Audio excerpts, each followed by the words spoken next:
securing a PSA Grade 10 on just the second attempt.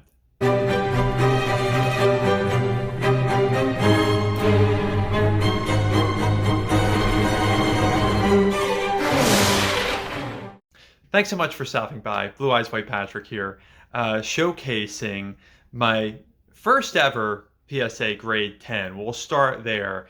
And we're going to highlight this along with a few other starter deck Kaiba Blue Eyes White Dragon cards. This is my second submission to PSA since I decided to start submitting, and really thrilled and excited to have been able to secure this right here.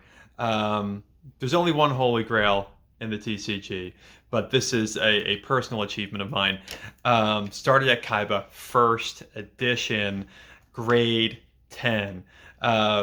Over the moon about it. Obviously, still a lot of cards to chase, and when I started this collection, I wasn't necessarily thinking about grade 10 or grade anything. I just wanted to have the most complete Blue Eyes White Dragon collection out there. But now we've added this monumental card. It is probably the premier card in my collection here. Obviously I have a Legend of Blue Eyes first edition Blue Eyes White Dragon. I'm excited to have. Not PSA 10, it's still a white whale of mine, and I'm going to be chasing that one here. But today we're going to focus on what I do have.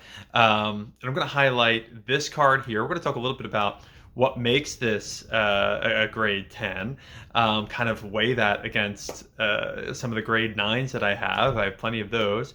And then we'll kind of keep our focus on some of the other starter deck Blue Eyes White Dragon cards that I have. There's two that I'm going to highlight here across the video. So here it is. Grade 10 Gem Mint Blue Eyes White Dragon first edition starter deck Kaiba SDK-001.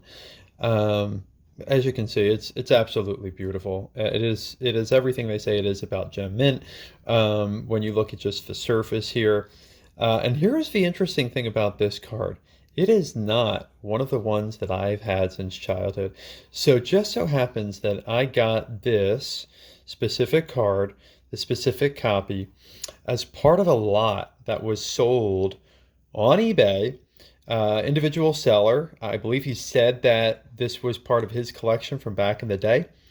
And he sold all 50 of them to me when I purchased this. It was not cheap at the time, but compared to what this is valued at a grade 10, an absolute steal. And then all of the other cards, and maybe we'll look at those starter deck cards in the future, but all of those other cards were exactly the same in their condition. There were maybe a few pieces here or there that just didn't look grade 10, but when you've got grade 10s that you're staring at like this, you can really tell the differences. So we're just kind of looking at the card right now. Along the corners and the edges. I'm hoping that the camera catches most of it here for you guys, but you can see no edge wear, no corner wear at all. Everything is so crisp, so clean. That's where I thought maybe I would get a ding on this. You can see on this side right here, what I thought might have been considered a little bit of edge wear. It's the only, call it blemish. Everything else is so straight, but as you travel that line down the side, see it kind of curl up. But again, and so grading is also subjective. There is a human who's going to look at this and evaluate it. He's going to do what we're doing right now, put it under microscope, put under a nice hot lamp to review. And but I mean, look at the centering too. Centering is absolutely terrific. When I first, that's why I got this graded. I looked at this, and I think that's where most grade 10s go to grade 9. Everything's so perfect. The borders, everything's framed so well. Everything's framed so perfectly. Same on the back. And they give you some leniency on that kind of centering piece. But you look at these sometimes, you go, oh, yeah, that's just so far off. The cuts were all wrong. But this is a grade 10. And look at the hollow shine. You can tell there's no scratches, there's no surface wear, no dents, dimples, indentations. You know, again, we looked at the corners and look at the corner there. Absolutely terrific. Yeah, I don't know if he ever played with this when he had this card, but certainly doesn't look like it. Maybe he just purchased it, put it away in a sleeve, part of a binder. Um, just held on to it for himself, but really clean all along the way, all along the path. There's a little bit of dust there from, it looks like it could be on the inside too. Yeah. Okay. But I mean, just so clean all the way across the border there. Now, like I said, I want to show you another card here.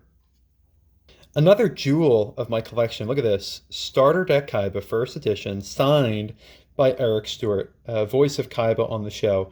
And this was actually the first edition card that I came into. Again, really pretty, great hollow. I was going to settle into this one on its own. Again, I love a raw copy, but you're starting to see it, right? There's a little dent right on the corner here, right on the edge. Very noticeable. At the top, one of the things I noticed after a few days of having it and kind of inspecting it, boom, little crease there, tiny crease. You can barely even see it. Look at that. Do you know where it bends? Not unless I showed you, probably, right? And the OCD in me was sitting here going, this is the only first edition I have. I try to look at these and a little dimple right there. You know, you can see maybe two of them there. One at the top, one at the on the foil edge there. But you know, I try my best to keep these, you know, centering being what it is. If I can get it close to like an 810, and here's another thing that you're starting to see, light scratches, light wear right here. You know, you try your best, and there's the crease. You can see it on the other side now too. So I try my best to keep the collection as tight and neat as possible within the budget, of course. You know, these cards, and there's another little piece right there. Not cheap, especially, oops. Well, that's no good. But that's why this one's not graded. But its first edition is still meaningful to me. And, you know, I wanted to get a first edition card signed by the actor. Now, look, do signed cards add a lot of value? No, they don't add any value whatsoever, but they add value to the individual. This is the show I grew up on. My brother and I watched this Saturday mornings. We played the game in high school. You know, we'd play at home. Years later, in college, we found ourselves coming back to it. After college, we had friends getting ourselves back into it. And now I'm watching this with my daughter. And there he is. We hear his voice almost every day. So it was important not just to get a Blue-Eyes signed by the voice of Kaiba, but also a first edition was important to me as well. This one came in much cheaper. I thought the condition was fabulous when he first posted it. Maybe he knew, maybe he didn't. He seemed to not. The individual I bought this from, one of those, hey, cleaning out my mom's attic and need to unload, hoping to make a buck. So he made a little buck, and this was part of a lot of other cards that I was very happy to bring in, and still excited to have this card proudly displayed in the binder in the collection. And then one more card, what I affectionately call my Grandpa Moto Blue-Eyes. Why? Well, I mean, obviously, we've got some damage here. Now on the front, you're looking like, okay, well, that's the damage. Well, what else you got? Well, let's put it under the light here, right? There it is. Look, I mean, talk about a wavy card, right?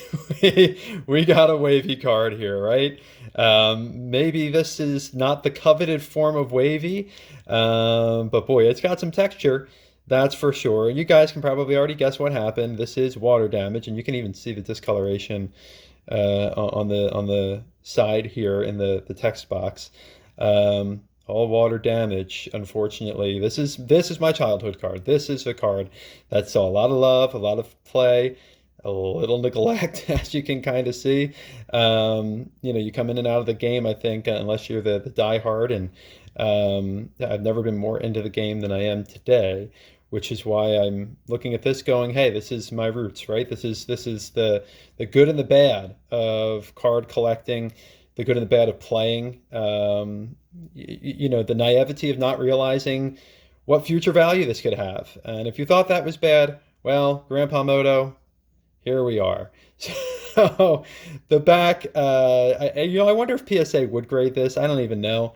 I think it's a little too damaged to get a grade 1 even.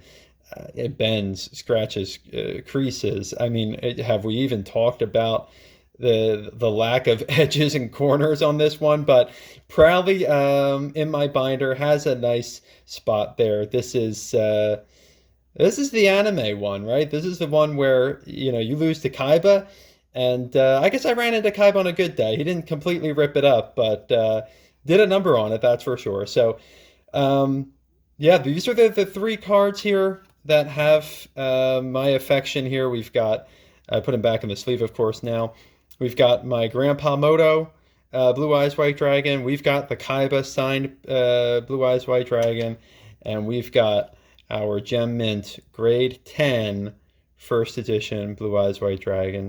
So that's it for this video. Really appreciate you taking the time with me here, celebrating my collection here, celebrating my starter deck, Kaiba, Blue Eyes White Dragons. Got a bunch of other Blue Eyes cards that we're going to dive into on this channel. We're going to celebrate, enjoy together. Maybe we'll talk about the history of the cards there. Drop a comment for anything that you want to know about specifically Blue Eyes White Dragons. I dabble in the other aspects of Yu-Gi-Oh collecting, but this is my lane. So anything else that you want to see, if there's any questions you have about the collection, feel free to post them in the comments. Like this video, subscribe so you can get alerts to the other videos there, especially the ones that you might have a question on. We'll get to those. So thank you so much again. Have yourself a wonderful day. Keep collecting.